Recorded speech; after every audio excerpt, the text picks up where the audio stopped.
Ever felt like you're just drowning in information? Wishing for a clear, kind of concise shortcut to being truly well-informed. Well, today, we're doing exactly that kind of deep dive.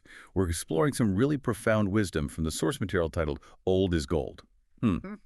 And this isn't just about ancient texts or, historical facts. It's really about extracting timeless, practical insights. For a happier life, a more informed life, our mission today is to unpack these concepts and reveal how supreme knowledge, what the text calls Sarvadam Jain, isn't just theoretical.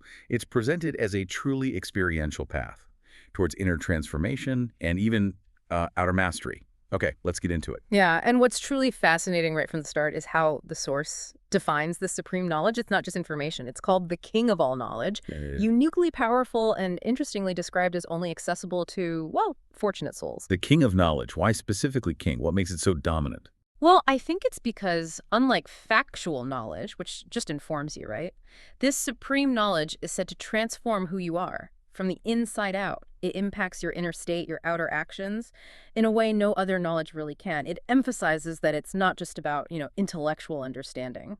That distinction feels really crucial. I mean, we can read about a fruit, someone can tell us it's sweet or sour, but until you actually taste it yourself, that knowledge isn't truly yours, is it? It's just a concept, not lived reality. Exactly. The text uses that very example, actually. It's the personal, direct experience that leads to what it calls an unwavering intellect. Nishe Buddhi. Niche Booty. So not just knowing, but being totally convinced by experience. Unshakable. Precisely. Your inner resolve just becomes solid. And when you truly imbibe this knowledge, internalize it like that, the source says it brings this profound, supersensuous happiness, atendriya kushi. Supersensuous happiness. That sounds intriguing. What does that mean exactly? Not just regular happiness. Right. It's not the fleeting joy you get from, say, external things, pleasures. This is described as a deep, stable bliss. Comes from within. It actually transcends the senses. Your whole inner state becomes profoundly peaceful. Okay, so if this deep happiness, this unwavering intellect, comes from experiencing this supreme knowledge, how do we actually cultivate that? Where do we even start that inner journey? That's the perfect next question, because the text then moves right to the foundation. And here's where it gets, well, really interesting. The confidential method, the secret for embodying all these divine virtues, Davy Gunn, is through what it calls introversion or introspection. Antarmukta. Introversion, antarmukta, so turning inward. Yes. This inner state is presented as the secret, the key to cultivating qualities like stability, steadfastness, patience, humility. Think about it. A mind constantly focused outward is scattered, right? Easily distracted. Yeah. But a mind that turns inward, it becomes stable. It creates the, let's say, fertile ground for these virtues to naturally just blossom. And it warns against just like repeating sacred sayings, the Mahavakyas, without really feeling them. Exactly. If you just repeat them mechanically, they remain just words. The text suggests that Maya, or illusion, can actually interfere. It can turn those powerful words into something empty, maybe even harmful, because the internal vibration isn't aligned with them. Maya. Yeah. Illusion. Can you elaborate a bit on what Maya really means here? How does it interfere? Well, Maya is described as this powerful, even charming illusion. It keeps us focused on the external, the temporary stuff, makes us forget our true inner reality. So when you just repeat sacred words without that internal shift, without antarmukha, Maya kind of ensures those words don't penetrate. They just bounce off. Like having a fancy car but no fuel, you said. Looks good, goes nowhere. That's a good way to put it. And the text uses another powerful analogy here. Your heart is like a mirror. To realize your pure, supreme soul form, Shud Paramatma Swarup, you have to cleanse the heart mirror with the soap of knowledge. Cleanse the mirror. That's not just poetic, is it? It implies our inner state reflects outward. Absolutely. Just like cleaning a physical mirror lets you see clearly, the spiritual practice helps you see your true self and the world clearly. Unfiltered by ego, by illusion. It even notes that your eyes can reflect your inner state, whether you're angelic, Davi, or demonic, Ashuri. Divine eyes are said to shine like mirrors, reflecting that inner clarity. Wow. And it says your true form is unmanifest, avyakt. And recognizing that is the ultimate goal, the laksha. Yes, that underlying formless reality. That's the aim. So it really boils down to what we allow into our inner world, how clear that inner mirror is. The text tells us to picture our mind as a temple. Just like a temple should smell good, have pure images. A pure mind generates pure thoughts, sankalp, We're meant to actively decorate our inner heart temple with qualities like humility, detachment, fearlessness, patience, egolessness.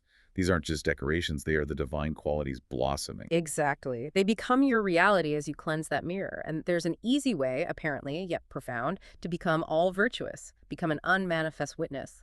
Sakshi avyak swarup. In the state of I am so, aham so. I'm so. I am so. What does that mean? It's described as the seed form, the akshara swarupi bij, where all divine virtues are already inherently present. You don't have to get them. Continuous remembrance, just constantly being aware of this inner state, is said to truly transform you. It's remembering your essential nature, not struggling to acquire virtues one by one. And this inner state, it has to affect our actions too, right? How does that connection work? Oh, definitely. You're encouraged to perform all your duties, your everyday actions, while holding on to your divine position, Ishwarya position, which basically means maintaining self-respect rooted in this deeper identity, this aham so.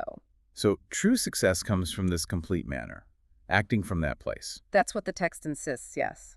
Knowledge naturally corrects your actions. A right mind man, Vikoga, it leads directly to right actions, almost automatically. Like right thoughts just guide your hands. It's an inside-out process. The path to true mastery involves achieving completeness in three key areas, three subjects: mind, speech, and action. Mansa, vacha, karmana. Mansa, vacha, karmana, thoughts, words, deeds. Right, and among these, the supreme quality is yogic steadfastness, brahmlishta, staying consistently absorbed in that divine connection, that am-so state. This inner absorption then naturally manifests outwardly. Like, sweetness of speech is described as the charming knowledge flute John Murali. The knowledge flute, I like that image. Able to attract even the arrogant. That's the idea. It transforms interactions. So the goal is this comprehensive completeness. Thoughts, words, and deeds all aligned. Beautiful. And this inner transformation, it's not just for you personally. The text talks about how it impacts our interactions, especially through the art of service. It sounds quite subtle, though. More than just giving advice. What's this subtle sevaka art? Yes, the real art of service, Sivaka art, is said to be using your brahmnistha, that yogic steadfastness, to actually burn away others' impure thoughts, their ashut sankalp. Burn them away. How? Not by arguing, surely. No, not actively confronting their negativity. It's more that your own powerful, pure vibration naturally dissipates theirs, like light dispelling darkness, maybe. But, and this is important, it requires self-vigilance. If your own impure thoughts crop up, they can create negative vibrations, vibration, for others, and that burden ultimately falls back on you. It's a significant responsibility. Wow. That responsibility extends to offering everything, doesn't it? The text mentions offering your body, mind, and wealth, dan into the spiritual sacrifice, the yagya, meaning nothing is really yours anymore. That sounds radical. It truly is a profound detachment. The idea is when your mind is fully offered to the divine, who is described as pure and peaceful, then even impure thoughts themselves become peaceful. They lose their power. So if doubts and negative thoughts, sankalp vikalp, still keep arising. It indicates the mind isn't fully offered yet. The advice then is to become a detached observer, a sakshi, even of those thoughts. Don't identify with them, just watch them pass. This complete offering is seen as the ultimate act of liberation. And true progress, we learn, is built on love, prem, which includes giving loving warnings, prem vari savdani, and also accepting them as genuine service, seva. That's fascinating. A warning given with love becomes service, not criticism. Exactly. It changes the whole dynamic. Another beautiful insight is about the aham so state, I am so. It's said to fill your entire being with divine power, making your face naturally ever joyful, harshmukha. An ever joyful face, just naturally. That's the implication. And you're encouraged to use a sweet, childlike manner, bakpan ki meti rieti, to transform even angry situations into peaceful ones. Your inner state becomes infectious in a good way. But it's not always smooth sailing, is it? The text talks about Maya, illusion being fourfold, chaturangi, and charming Mohini, always trying to trap you. Absolutely. Maya is presented as a constant challenge. Can you think of what one of those fourfold traps might look like today, our modern lives? It's often tricky to spot illusion when you're caught up in it. Oh, definitely. I mean, maybe things like the constant pressure for more possessions or chasing status or getting lost in, online validation, thinking that's real connection or happiness. It's all very charming. Makes you forget what truly matters inside. Exactly. Perfect examples. It pulls you outward, away from that inner truth. And the key, the text says, is to become the master, the Malik. View Maya with a sweet vision, but from that firm state of, I am complete, I am absolute truth. Aham, so sampurna tatvacham sampurna. So claiming your inner authority. Yes. Only then, by divine law, does Maya become your servant. Otherwise, if you're not firmly rooted in that master state, Maya tests you and, well, as you said, takes over, binds you to those illusions. It's a continuous internal awareness, really, one through self-awareness. Okay, so as we go deeper, the text introduces the state of detached observer, sakshibha, described as extremely sweet and charming and essential for your future. Why sweet? And how does observing suffering actually accumulate future happiness? That seems paradoxical. It's sweet because you're not emotionally entangled, you see. You observe the suffering, maybe physical pain or difficult circumstances, without being consumed by it.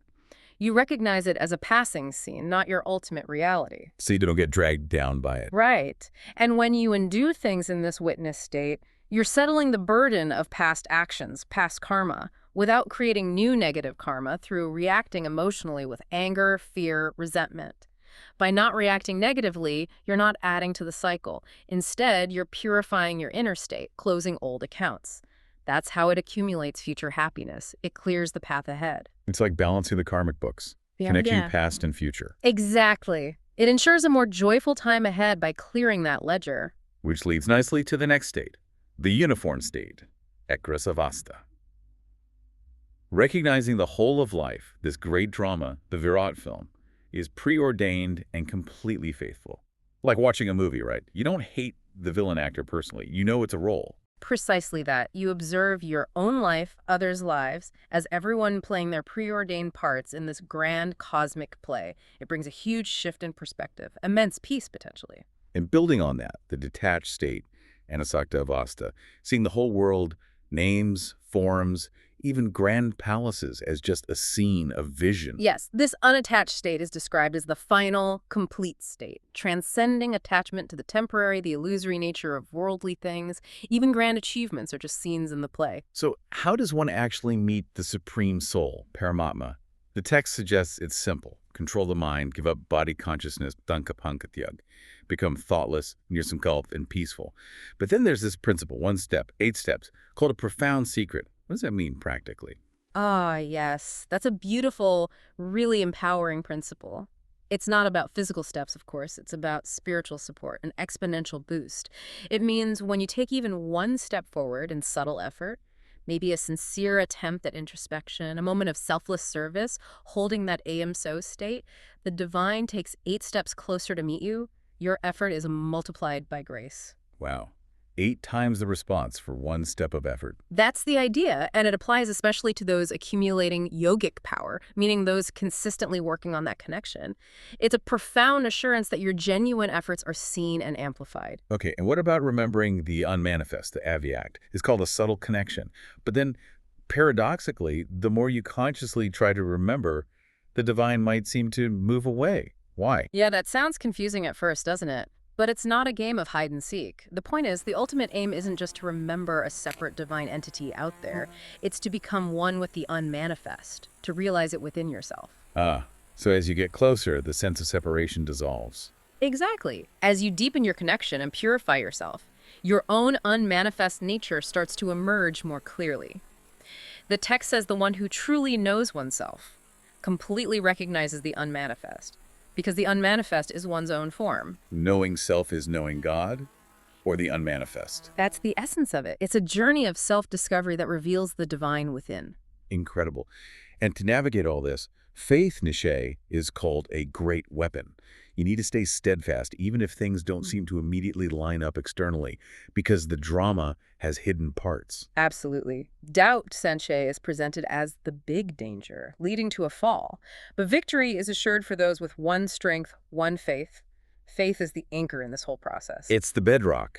And as we touched on, just hearing the knowledge isn't enough. You have to imbibe the divine qualities. The truly knowledgeable one, the Jnani, is the one who lives it. That's the crucial distinction, knowledge into being. Then the source issues this powerful divine call to duty. It talks about lioness powers, Shurni Shaktian, destined to establish a peaceful family, a peaceful Gharana, and raise the flag of peace over all creation. The duty is clear. Make the world peaceful. Yes, a very direct calling, and it acknowledges adversity. Final tests are described as swords, even mentioning specific potential conflicts and natural calamities. The instruction is to pass these wonderful tests using your yogic power, staying internally peaceful even amidst external chaos. Be a beacon of stability. And central to being that beacon is having a pure heart, filled with the light of knowledge, burning away vices. Desirelessness, niriccha, is key here, the opposite of attachment, asakti. Because attachment is a subtle vice creating negative karmic accounts. Exactly. Those who become desireless are called renunciates, not necessarily leaving the world, but internally detached. They're said to achieve double-crown rulership in the divine realm, ultimate freedom from karma. And you can't slack off. There's this relentless pursuit of effort, tivra purusharth, even if you know the great result is coming. Right. True effort means constantly paying attention to yourself because everyone has some weakness to overcome. This is the time, it says, to become your true form, your real root. And that authentic state naturally attracts others with its divine magnetism. It's not about forcing, but being. Self-improvement as a continuous, focused journey. Absolutely. And patience is vital. It allows you to watch the great drama as that detached witness holding the handle of your life, knowing it's your own created bioscope. That's the mature state of knowledge. That image of holding the handle of your own bioscope, your own movie projector, very empowering. It is. And staying rooted in knowledge naturally brings peace. No need for special sitting meditation necessarily. Pure thoughts just emerge, the mind stills itself. And Brahmanishta, that steadfastness, is called the fundamental divine power sustaining creation itself. Wow. Yeah. Yes, it's foundational. And through yogic eyes, Yogi Yuktanayan, you can apparently experience visions of new worlds, transcending the old, sorrowful one. The thoughtless state is also called a supreme quality, remaining a detached witness while your senses do their job according to the drama. Your intellect stays thoughtless, firm in its plan. It's about acting without the usual mental commentary and agitation, just pure, focused awareness. And the law of karma is reiterated, isn't it? Yeah. Every thought, word, deed, pure or impure, creates a subtle account. Suchma Hisab Kitab. No escaping it, no bribing your way out. None. Knowledge makes you careful. Ignorant people keep accumulating negative accounts across lifetimes, unaware because memory is wiped between births. But you, the divine children, receive the third eye of knowledge to understand and settle these accounts, puts you back in the driving seat of your destiny. So you become the master, Melik, directing each sense organ properly. Intellect connects to the supreme soul, regardless of physical pain or other thoughts, Vaikelf. Right. Don't let distractions interfere with that core connection. Your intellect needs to stay full of the light of knowledge for everything, even nature around you, to function correctly. True self-sovereignty. And maintaining that introverted state, antarmukta, even while acting, creates a subtle happiness and prepares you for Relieving the body easily, peacefully when the time comes. No struggle, no difficulty. Ultimate peace in life's final transition. The text also mentions witnessing strange and unique things.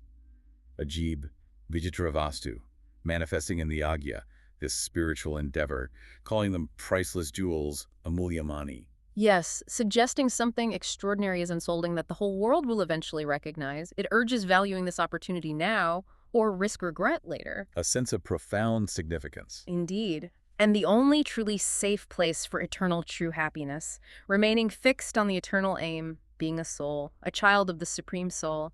That state brings unwavering stability, supersensuous joy through every sense organ. And finally, we're described as supreme stars of the Sun Father God, destined to light up the world. And also knowledge lambscan Deepak. You both awaken Jagi others from the sleep of ignorance and burn Jagied away that ignorance with the light of truth. What a journey.